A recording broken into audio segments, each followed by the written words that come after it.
Hello, everyone. Welcome to another episode of Sultans a Swap. I'm Brian Johnson, and I'm live from the hot tub today. A little bit of snow. Gonna enjoy the show. What's going on, Edwin? Hey guys, I'm loving this episode, man. So far, so good. And from the Sports Card Investor Mansion, it is, as always, John Anthony. How are you, sir? I'm just in awe, man. This is the greatest thing I've ever seen. You are in a hot tub, right? You are my idol. You have moved to the top next to Raymond Reddington and Ray Donovan. Now, explain Raymond Reddington and Ray Donovan. What is that? You don't know Raymond Reddington? I don't think so. What's that about? The Blacklist? Blacklist. Oh, my God. John, you've got to watch this show. Start binge watching it because I know no business is getting done this week in D.C. Yeah, no, man. Everything is canceled. As you can tell from behind me, it's going to be long. I had to crawl through my kitchen window. So very enjoyable. The Blacklist is basically about the FBI's most wanted criminal who... Oh, it's the crazy guy. What's his name? I love that guy. He's the greatest. No, what's the dude's name? The actor. James Spader. James Spader. The Secretary is an awesome movie. Yeah, he is phenomenal in that, and Ray Donovan is great. That's where Yes Boss comes from. So all the times I say Yes Boss in the group, it's not me being a dick. It's Ray Donovan's right-hand. What? Yeah, it's Ray Donovan's right-hand man, and that's all. Are you familiar with any of these shows? Oh yeah, I like both of them, man. We watch them. Well, I mean, of course, Blacklist is the only thing on right now, but we watch those things every week, man. I got you, man. Everyone tells me to check out the Blacklist. I don't know, man. Sometimes it's like if it's too far from reality, it's like the show 24. Like people like 24. I hated that show. It was ridiculous. I think you'll like this one. This is a good one. All right, I'll check it out. It is Sunday, so it's the my favorite weekend of the year. My favorite weekend of the year is the AFC and the NFC championship weekend in the NFL. So I didn't put any money on this, but I'm going to go with, I think New England's going to beat Denver. That's probably the popular theory, and I'm going to go with Carolina over Arizona. Anyone have opposing views on that? I personally think I got a funny feeling Denver wins this game, man. It's just way too easy. New England gashed them the first time that they played. Brady was missing Amendola, half his team, 2 guys on defense, and Gronkowski for the second half, and he shredded them. Peyton Manning has to literally jump to throw the ball like 10 yards. I just have this funny feeling, man, that the Denver defense is going to play out of their mind and expose the deficiencies New England has on their offensive line.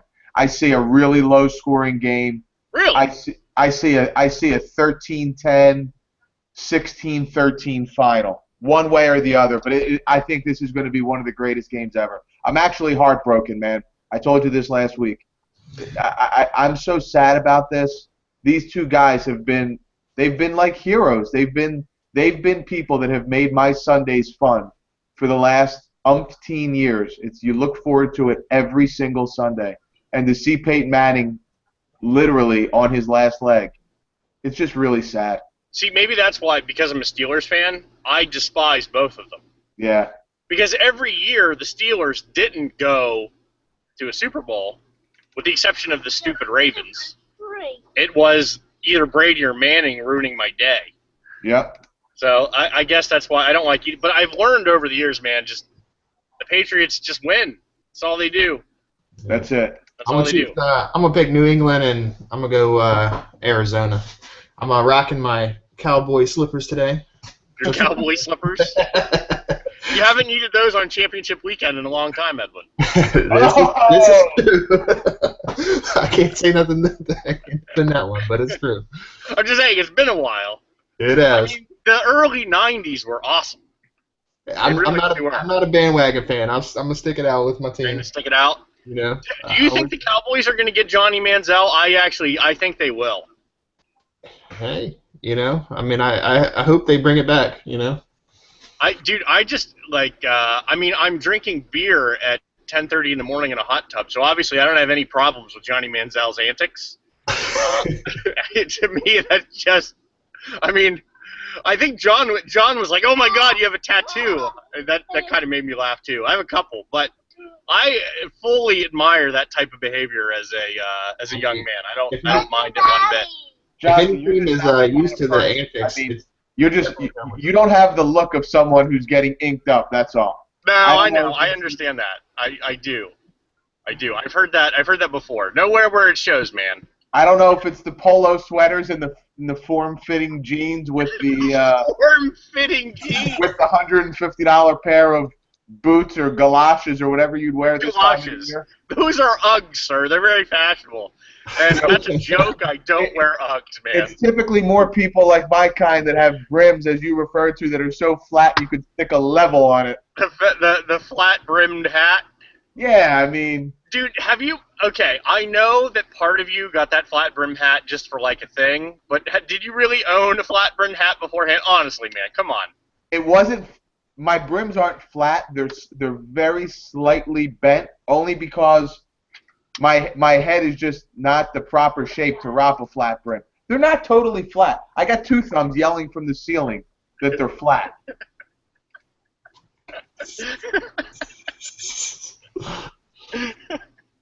Oh, my God. You guys kill me, man. So, we really didn't plan anything because I kind of got in a hot tub and you can only stay in here for so long. What's on the agenda, Edwin? Did we get anything this week? I know we're getting great feedback, man. I really appreciate hearing from people and how much they're enjoying what we're doing.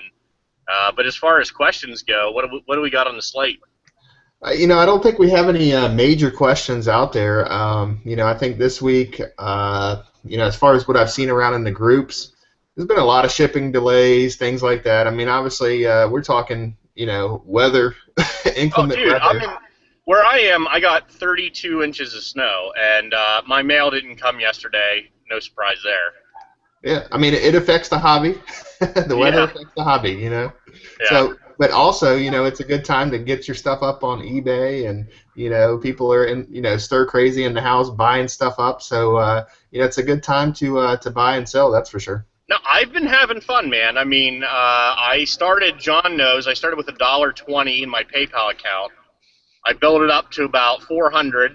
I went back down to about 60, and I went back up to about 300.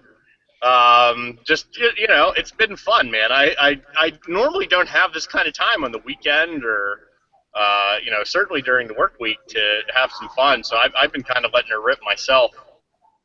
What you get? Anything notable worth sharing? Yeah, I think so, man. I got a 1960 Roberto Clemente PSA 7. 1960 is one of my favorite years. I love that card design with the block lettering, multiple colors. Just a really cool cards. I got a... Was this one of the variations, or was this just the... No, it's the 1960 Clemente, just Okay. straight up. But I didn't have it in the PSA 7. I had it in the PSA 7. And then I got a raw one that looked really good. So I was like, you know what, I'm going to sell my 7. I sold it. I actually ended up buying the PSA 4, which I thought was really nice. And this one I won in a Raz. So that was good. And I got a couple other cards that I'm really happy with. One of the things I posted on the Facebook group was I sold a card to a dude I thought I would never sell. Like it was one of those PC items. I don't know. Did you see that post, Edwin? I'm interested. It was Adam Jones 101 Topps Triple Threads White Whale that had like the Maryland flag in it and the Orioles logo and the whole 9 yards. I love that card, man. It was really, really cool. But I was talking to this one guy who said he wanted it, and I was like, it's PC, man. And he just kept, I don't want to say he was bugging me about it because he wasn't bothering me. He was just like, what is your I would never sell this price? And then, I was talking to him a little bit more and a little bit more and a little bit more. And, the thing was, it wasn't so much what he was saying as I could tell, like, he said, I'll be buried with this card. And when he said that, I was like, you know what, man, I'm going to sell it to the guy because, honestly, it's just a card. I don't care. Like, I live in Maryland now. I'm an O's fan, quote unquote, but I don't live and die with the O's. So I ended up selling it to him, and it's funny how that stuff happens sometimes. Yeah. I would only turn that into, so many guys on Facebook have really taken care of me, man. Like they'll get a card that, they could easily sell for $200, $300, and they'll be like, hey man, give me $100 and it's all yours, because they know I really want it and then I'm going to keep it. And so that's one thing about Facebook that I don't think you can really capture on Twitter or, a lot of other places, which is that, you kind of learn people, become friends. I mean, hell, it's how we met. Pretty ironic. It's very parallel with the story you're telling. I actually met a guy. I think it was actually through John a while back in one of our groups that we used to admin. Dave Reinhardt, and Dave actually gave me a free card this week. I saw that one. You're kidding. Adam Jones on card relic. So he won this in auction, or he bought me some spots in a Raz, and he was just like, look, freebie for you, thanks for what you do. And he knows that I PC, and it's just, it's awesome. The people in the hobby that really believe, like in people's PC, and it's just, it's just like, hey, I know you're gonna enjoy this much more than anybody else, so here you go. It's just, it's amazing. That is cool. Yeah, I like the shock in your face, John, and I can barely see you through the mist here, but that I saw when you were like, David Reinhardt. Davey Smiggity Smizzles gets a shout out on the SOS podcast. No, the way that I thought that was funny is Dave, and God bless him, he once seriously personally delivered cards to my house. It was actually a Starling Marte autographed hat, because he doesn't live too far away from me. Really good guy, but my point is, he once sent cards in a sandwich bag. I remember this. Literally, and I know exactly where I was. I had this. Who did I tell this to? I had this conversation with somebody. I remember exactly where I was. I was at Chipotle. I'm in the middle of eating my dinner, and the next thing you know, no joke, there were about 150 alerts between the admin chat, posts, me getting tagged. It was. I had a headache, man. I had a really bad headache from it. No, but here's my point, and it's not to bust Reinhardt's chops, funny enough, because I can do enough of that online. But it was to say that I notice this a lot, man, that guys start out shipping cards in sandwich bags, and now Reinhardt is legitimately like a really, like, I would say, asset to our hobby, man. I would agree with you. Because guys, they just learn, like, hey, this is what you do. You don't ship stuff in sandwich bags, and you don't, just, it's not a greedy thing, man. It's all about, what we're talking about. Shipping guys their PC cards and, doing all those things. So, I know I normally don't like to mention people's names, but, Reinhardt's a good dude, man. He's really came a long way from the guy that shipped stuff in a sandwich bag. I would agree. I mean, we all started somewhere, right? And yeah. Oh, sure, that's fair. That's fair. I remember. I think we've shared our stories before, but I remember like the first time, I searched out, like some groups on Facebook, and things like that. I was so skeptical. I was like, you mean I just send you a card and send one back? I mean, it took forever for me to kind of just like break through that and finally do something. So. And I'm still a pretty skeptical guy, but regardless of the fact, I mean, everybody's got to start somewhere, and I think we all, we've all been through there and can identify with that.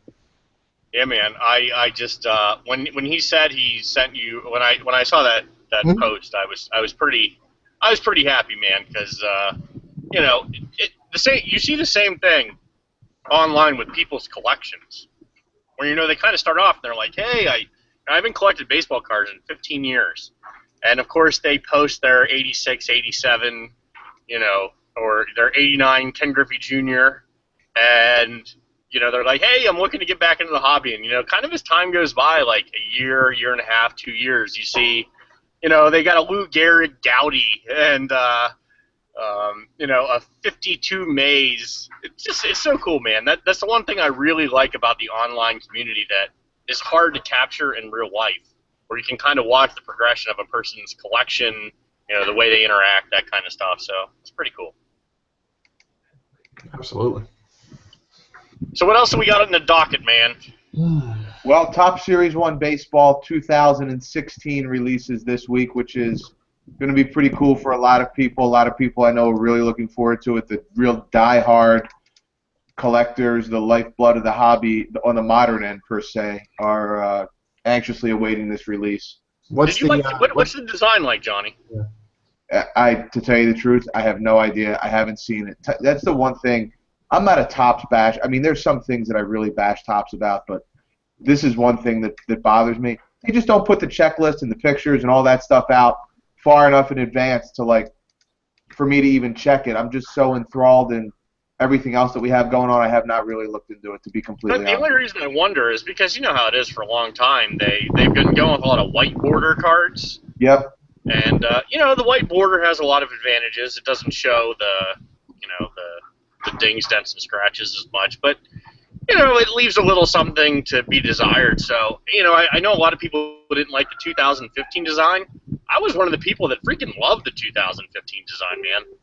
I thought, hey, try something, just a little bit different. So I really liked it. I'm interested to see what they do in 2016. That's part of the reason that Heritage is such a popular set, because they change the look every single year to match that of a vintage set. And I think that's one of the things that really draws a lot of people to it. Well, this year will be 67 because they've pretty much gone in succession of years. Well, so what I was thinking the 67 design for Heritage. In like 20 years, when cards are out, or are obviously still out, and everybody loves cards, are they actually going to do like an 87? Is it going to be an 87 top set? I don't know. They've been using those 80s designs for archives. Yeah. Is what I noticed. They'll use it for their short prints in archives. Yeah. So I would assume so. Because, dude, we're all around about the same age, so we kind of remember the late 80s, early 90s as the junk era, with a bit of sadness. But it's funny what happens as time goes by. There are new collectors every day that don't have tons of boxes and boxes and boxes sitting around. They kind of enjoy opening the junk, man. Yeah, you're right. And for us old folks, it's kind of a throwback, man. I was having this conversation with someone about 1990 Donruss. I posted some pictures of my man cave, and one of the frames I have made up is of all junk era, like junk era Hall of Famers. So it's 84 to like 92, Yount, Brett, Griffey, Piazza, you name it, whatever. And one of them that I had on there was a 1990 Donruss Tom Glavine. And I realized that it is worth next to nothing, like probably not a penny. But that's the funny thing about collecting is that, why do you think people buy back all the cards from the 1950s and the 1960s? It's because it reminds of being a kid, dude. Yep. Dude, if you don't think I would pay $5 for a box of 1990 Donruss and bust it open with my kids, you're crazy. Of course I would. Dude, you need the Juan Gonzalez reverse negative. But that's what I'm saying, dude. I know it's cheesy. I'm on my third beer in a hot tub, but that stuff really is awesome to me. That's what makes the hobby so enjoyable. And I did tell someone that 1990 Donruss has a certain smell. Does anyone else recognize the smell with 90 Donruss, or is that just me? It's just you, man. It's just me? That's crazy. I swear it smells like 1990 Donruss. It's that childhood nostalgic feeling is the same reason that I still have my Christmas tree up here on January the 24th. Come on, man. The Christmas tree has to come down. It's not coming down. The Valentine's Day tree, that's what it's going to be? It's going to be up for my daughter's birthday party at the end of February. Oh, Jesus. And guess what? I don't know how two thumbs lets you get away with this. She's You know what? She's furious about it. She's trying to convince my family to get on me enough to take it down. But you know what the greatest thing is? Two Toes every morning when she comes down the steps, the first thing she does is run to the tree and wants to know why it's not on. So as long as I got two toes in my corner, if you got two toes in your corner, that's a huge advantage. I got a shot. Psychologically, that is a huge, huge advantage. On Thursday morning, it's out. What did she say? I got two thumbs from the bathroom upstairs telling me my shot's gone. Thursday morning, it's out. Well, see, the problem is you don't actually go to it's not like you got to report to the fire station on Thursday. So it's going to be very difficult for her to get that out of the house. That's exactly right, Johnson. You're going to be on like tree watch. You know what, man? She should just plow you full of Patron, and then when you're passed out, get it out of there. Which did happen during our mixer on Friday night. That's the move. I'm going to beat out because I think that's the move right there. I was passed out on the couch. I couldn't stay awake any longer. Two Thumbs has to step in, and she's hosting. She's doing some personal boxes. There was a Chris Bryant shadow box autograph that was pulled, and I didn't move. Didn't even move. That's how passed out I was. But I did jump up in aggravation when she said, "Oh, this guy looks cool. Yan Gomes." Yan Gomes. You know, I sent this to you last night because Yan Gomes and Yimi Garcia get so much flack in your breaks. I feel like they should go on to Hall of Fame careers. Oh my God. Oh my God. I think that would be fun. It blows my mind, man, that these guys are in these products. It gets me so wound up. Yan Gomes. And I pulled another one last night in 5-star. Edwin, you said before, and I think you were the one that said it, where they have the contracts to get in the products. I think Yan that's Gomes John, and but Garcia, yeah. like, agents get them in there. Yeah, I just said I'm sure that some of those folks got better agents than other folks. I'm imagining because I mean, how do how do some of these other guys get so many cards in there? You know, it's just because they're cheaper. That's why. It's not because of their agent. It's because they're cheaper signatures. It costs Topps a lot less to put in the same number of cards in the product when they're if they have to put 100 cards in, they would rather put 50. Yimi Garcia, Daniel Corchino, Yan Gomes, Steve Jeltz. But for all those guys, Jeltz is not in a product. But for all the Yan Gomes, I mean, there's a dozen more out. You know, is what I'm trying to say. You know, why not instead of just doing a little bit of Yan Gomes and a little bit of this guy, a little bit of that guy? Why so much Yan Gomes? You know what I mean? Yeah. So. Well, it's funny you say that because I do feel like some guys are one per case. Oh, it's not you feel like. They are. It is a guarantee. It's like what I talked about when we talked about doing the repackaged product, about having Group A, Group B. It is guaranteed with 100% certainty. In a case of finest baseball, you will hit with certainty a Daniel Corchino, a Yimi Garcia, a Trevor May, or a Garrett Whitley. It is guaranteed minimum one. Yeah, you're probably right. But this week has been, we've had so much fun this weekend. This snow actually just, nobody's wife could drag them out of the house, could tell them to go out and do yard work. There were no honey-do lists. So everybody was just wound up, itching, and ready to crack. And man, yeah, that's true. That was true. So you filled the one mixer. Did you fill another one or just the everything. one? We had a new guy that found us on Breakers last night that, oh man, he fits right in personality-wise with our gang. And this guy was getting everyone wound up. And he just said, I asked him, I said, look, give me a suggestion on something to post. And he gave me a suggestion.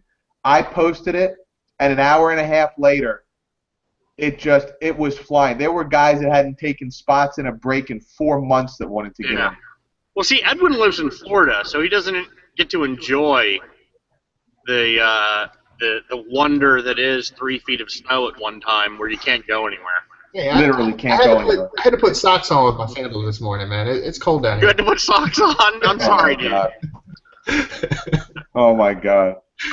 I'm sorry that you had to go through that pain. Hey, man, we got 3 inches of ice here, man. But it's in our margarita. Really? Yeah, it's in our margaritas. Oh, in the margarita. I'm an idiot. So I'm gonna say this. I want to see how many people actually watch our show, and I am gonna release what the giveaway is. I'm doing a huge giveaway today. I'm getting ready to post a break as soon as we get off here. And as long as this fills today, I'm doing a crazy giveaway for the bad beat people that haven't gotten any hits. Anybody who doesn't get a hit in the Best of Baseball or any of these Blizzard mixers, they're going onto a bad beat list. I'm going to randomize the names, and then I haven't decided. The product breakdown is going to be 2 boxes of Immaculate for free, 2 boxes for free, and a box of 5-star for free, or Bowman's Best or something in that range. You're talking about breaks. And I'm giving these away. Yes. No. Hold on. I have a question. It's coming. I promise. I saw a guy post Bowman Best break, and it was $1,500 when you added up all the numbers, right? Mm-hmm. And you can buy a case of Bowman's Best, direct for like $864. And I don't have any issue with a guy making money. Like that's all fine. But it started the whole thing about how much a guy should make and this and that, and you know how that all goes. And that's not really what I'm interested in. What I'm interested in, like, what do you think is a reasonable amount over the cost of a case? And then secondly to that is not just what's reasonable into like amount over a case, but how much work really goes into putting this together, just so people kind of understand what that's like. Asking me what a reasonable amount is I mean, it's really that really puts me in an uncomfortable situation for a number of reasons. I'm not trying to make you uncomfortable, man. No, it's okay. I'm just saying, it's like people watch that stuff, man. They really do. Well, so like, how do you balance that? But to John's defense, I'm gonna jump in here real quick and say something. If you're not well priced on your product, it's not gonna move. Your stuff's not gonna fill. You know what I mean? And if you go out there and you look at like any of the avenues like breakers, and sometimes I do this. I just run through the different channels to see what people have in their websites and see how much they're pricing. And there's the full gambit. And there's some folks that they sit on product a lot longer than other folks. And the folks that come down and margin. Yeah, and the ones with the smaller margins move a lot more, and it is what it is, and that's I think why a lot of times folks get kind of drawn to John's groups, because his stuff is some of the cheapest out there, and no. If I came across like I was trying to paint you in the corner, no. That's not what I was trying to do. I was just trying to make people understand that it's fairly easy to see, because the information is so available. Exactly. We know exactly what a case costs. We know what a box costs. We know the whole thing. We all have calculators on our iPads. We can add up like how much it costs. So what I was really asking more than anything is just to try and tell the people how much work actually goes into running a break. The amount of work is unbelievable. I mean, here's why it's so much work, and people are probably going to say, "Oh, it's no work. Oh, get a real job." Here's the thing. You should get a real job. I would love to see that. Thank you. Yeah. I want to come work for you. I have a position open. You're fired. Thank you. That was quick. No, here's the deal. When you're talking about products like Allen and Ginter, where there's 3,000 cards, and I ship every single one of them, whether it's a common or a hair relic, I ship every one, and you're doing 5 of those breaks in a week, and the next thing you know, it's Sunday night, and you're shipping 20,000 cards. Yeah. It's a lot of work, man. Yeah. But when you're shipping stuff like Dynasty, it's easy. You're shipping easy cards. Here's the thing, though. So when you ask about price, a lot of the big breakers, when you talk about the big breakers out there, a lot of them kind of set the market. And there's a couple of the big breakers that are very fairly priced that my prices tend to go hand in hand with. There's other guys that are considered big breakers, and they move a lot of product, and they rape people. They waffle people. They hit people with a sledgehammer. It's like, I don't understand. Everybody that's getting into these breaks obviously has internet access. What are they looking at when they see this guy's price versus the same product for a different price somewhere else? Don't you think a lot of that has to do with the time you got in, loyal customer base? No, really? Yeah, loyal customers, yes. But at some point, Brian, it's not like it's a couple of dollars a spot. When I have a team at $80 and the other guy has it at $140, when is loyalty not an issue? That's true. That's very fair. So, and I'm not going to say any breaker's name. I'm not going to bash anyone. I just don't understand. That's what I personally don't understand.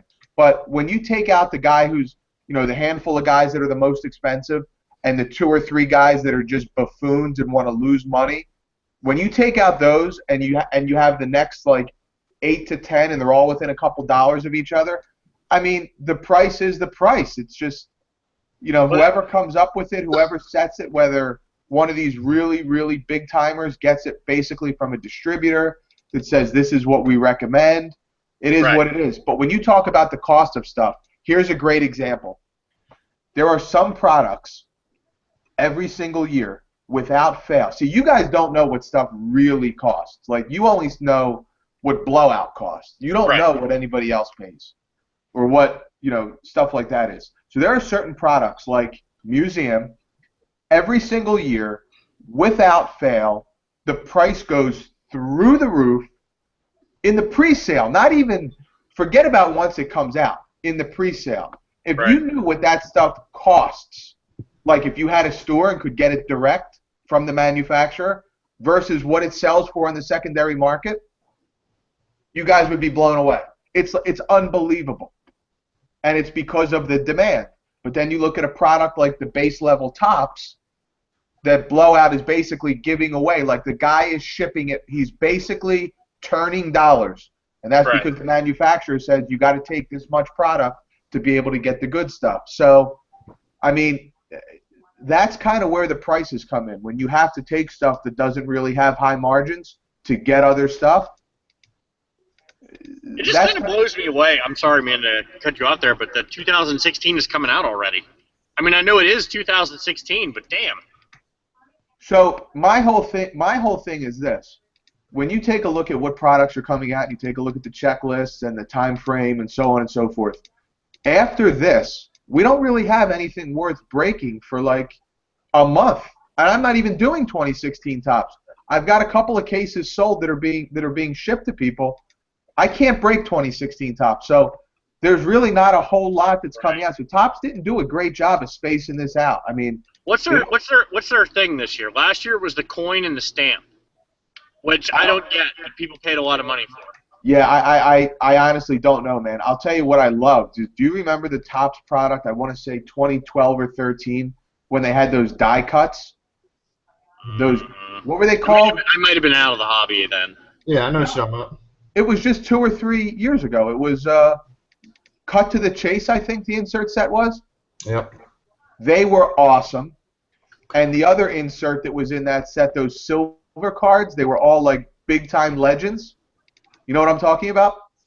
Yep. No. They were awesome. Well, this year, Brian, I was looking at the checklist earlier. There is a cut Clemente in there. Now that's what I'm talking about, baby. John, break 2016 tops. I'm kidding. Go ahead, Evan. They have some medallions again. But I saw this. The one that intrigued me that I wanted to see more about was you scroll all the way down to the bottom of the checklist, and there is something called Wacky Promo Sets. Interesting. So they have a Giants Magic Beans, Mets Deli Meat, Royals Blue Cheese, Dodgers Sushi, Red Sox Tea Bags, and Cardinals Eggs. I don't know what the hell is that. I don't know. It's 5 cards in this little subset. What are they going to put like eggs and tea bags in the freaking cards? What is going on? And blue cheese. I don't know if it's just like. I mean, blue cheese, man. You'd be able to smell that case. Yeah, I don't know if it's like a mascot card, that kind of thing, or what this is, but that kind of raised my eyebrow when I saw that at the bottom. That's very interesting. Actually, I really like the mascot cards. But they have coins and stamps, again, I think this year too. I think Topps does a really good job with that kind of stuff, like the Rally Squirrel. The kid with Down syndrome from the Reds had a card. Mm-hmm. All those like kind of SP variations and things. I think Topps does a really good job with that stuff, man. It makes it fun. It kind of captures the essence of the hobby. Yep. A lot more King Griffey this year too. Yeah. So John, you're not going to break, cases upon cases of Series 1 Topps to sort for hours and hours upon end? No, I can't do it. I'm sorry. It's all good, man. I completely understand. I wouldn't do it either. Can't do it. But no, back to your question about the pricing, man. I wasn't trying to tiptoe around it, or it's just one of those things that it is what it is. When some of the big guys come out with their price, I take a look and I see if I can where I can do better, and I do. And typically my stuff is some of the lowest priced out there. The numbers don't lie. But yeah, there's no real science to it. I think that some of these guys get their pricing from like distributor recommendations and kind of go from there. Right. Edwin, have you done any breaks lately? I got in on some of John's mixers. He busted. I got the itch, and he knocked a couple personal boxes for me. So I got. What did you get? I got a Mark T. Teagarden, Taylor Teagarden. Is that who you got? No, he pulled me a really cool Strata. It was an on-card autograph of Jacob Lamb. No, you want to tell him?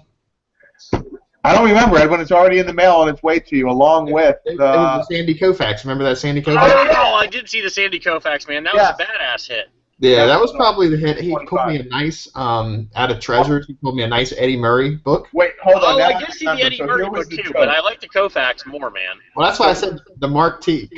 Yeah. Here was the joke. Are you ready for this? Mark T. I thought you were talking about somebody else. I didn't hear. I thought you were saying something else. So here's what happened. So the first card in the pack is the Koufax, and I'm like losing my mind on the camera. You know how I get. I get really Yeah, you get excited. So the first card is the Koufax. The next card is a Mark Teixeira Relic Auto. Edwin's exact response, the first thing that he said after he saw both cards was, "That's my first Mark Teixeira auto. That's really cool." A text message. I like it. It's like, "Hey Edwin, did you see the first card? Did you forget about that guy?" Of course I did. Sandy Koufax. I was like, who's this lady? I don't know who Sandy is. Yeah. Why is there a woman That's in just Major League that's Baseball insane. from it? And I'm gonna forget that you said that about the greatest pitcher of all time. Now, my biggest pickup this week alone was this one right here. I plugged up a big old The hole. Cal in PSA 10. Awesome. It's awesome. The I traded, had to by spend the some way. time to find a good one because buy the card, not the grade. This one is pure 10 right here. I mean, this is probably the nicest one I've seen. Front and back, the whole 9 yards. But yep, so plug the big hole in my collection. I need to reshuffle the case back here. Now, I did ask you to compare it to the 9s, and you did confirm that it was nicer than all the 9s you had. Oh yeah, I mean you can tell the 9s have every once in a while you'll see kind of a little. Show us a 9 and a 10. Show corner. us them next to each other. I have to pull one out the case and I got a bunch of balls on top of it, but here's two of them side by side. I would say this is probably a quality for a 9, but I mean it's hard to tell on this Google Hangout. It's not high quality, but I'll tell you the difference. Like for instance, I'll look at a 9. I have about a dozen 9s. You may have like a slight soft corner here. It may not be purely centered like this card is. It may just be slightly off center. That kind of stuff. So, and the back is, super clean too. Some of the backs on them, you can get some print defects in these series of cards, but yep. So. Now, Edwin, one thing you mentioned to me when I kind of talked to you about this earlier is that, you get some relief on the printing defect on that 10 that is on every card. Like PSA takes that into consideration. Yeah, well, with this card, and to be honest with you, I had to do a lot of time for it. I mean, this was not a small investment for me, so I had to spend a fair amount of time kind of doing my homework before I jumped into it because there are fake cards out there. Like anything else. Trust me, I mean, I've seen them. All the big cards out there have reprints. They're fakes. There's stuff out there in circulation, so it's so hard. But so I actually bought a fake card on purpose. I knew it was fake. I mean, it only cost me $3 to kind of see and try to understand some of the differences between the fakes and the reals. And I learned a good amount of information. And one of the things that just for anybody else out there who's looking for one of these that I've learned is as Brian was mentioning, there's print defects. Well, part of the whole, when they print all the cards, the same cards are going to have the same defects.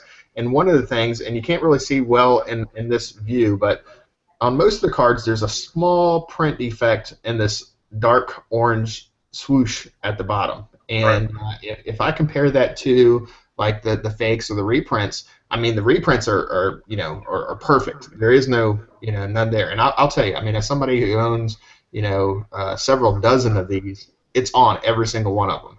Other than the feel of the card, you're looking for pixelation, that kind of stuff. Some of the the lettering and whatnot. But anyways, what I'm trying to get at here is, the print defect itself is part of every single card. So Topps takes that into consideration because otherwise there would be no 10s out there. I mean, it has a PD on it, so it has a qualifier. But they take some of that stuff into consideration, the ways that the cards were printed, and that kind of stuff. So. Yeah, that's very cool, man, and I think that's a lot of good information for people to have. I'm happy that we talked for this long and actually managed to get something out there that's valuable to people that are listening, because I had really nothing to offer. I'm going to be honest. I feel like I'm going to pass out a little bit. Not really. I'm just kidding, of course. But I should probably get out of this hot tub. As enjoyable and as relaxing as it has been. So I'm going to take off, man. If you guys want to keep going, God bless you. But I have to get out of here. No, I think we're signing off too, man. Or at least I am. You're signing off too, John. You leaving me got myself? Again? You got Carolina and the Patriots, or who do you got? Yeah. You said the Broncos, right? Carolina and the Broncos. This is Carolina Cam and the Newton's year, Broncos. man. Edwin, who do you got? I got Arizona and the Patriots. I got the Patriots and Carolina. So we really mix it up as a group. I'm glad I don't have any money on it because I'm a terrible sports bettor. But I want to thank everyone for checking out the episode. I don't think I'll be doing any more from the hot tub, given the lightheaded feeling.